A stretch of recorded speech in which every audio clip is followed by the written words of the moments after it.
જે રીતે ખેડૂતો ઉપર અત્યાચાર થઈ રહ્યું છે, જે રીતે અમેરિકા સાથે ડીલ થવા જઈ રહી છે, જેમાં ખેડૂતો બરબાદ થઈ જવાના છે, જે રીતે ભાવ નથી મળતા, ઓલરેડી ખેડૂતો પરેશાન છે.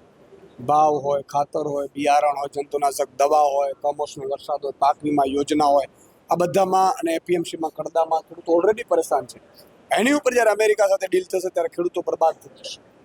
એને લઈને તમામ મુદ્દાઓને લઈને હાઈ ટેન્શન લાઈનો નાખવાના મુદ્દા હોય, ખેડૂતોના ખેતરમાંથી ઊભા પાકમાંથી સંપાદનોની વિધિઓ કરવામાં આવે છે, પ્રોસેસ કરવામાં આવે છે. આ બધા મુદ્દે આમ આદમી પાર્ટી છે એ અવાજ ઉઠાવી રહી છે, પહેલાં પણ ઉઠાવ્યું છે. ને અત્યારે ખેડૂતોના મુદ્દે અમે સોમનાથથી યાત્રા શરૂ કરી છે, ગાંધીનગર સુધી 8 માર્ચે પૂરી થશે અને 8 માર્ચે માનનીય અરવિંદ કેજરીવાલજીની ઉપસ્થિતિમાં સભાને સંબોધીશું.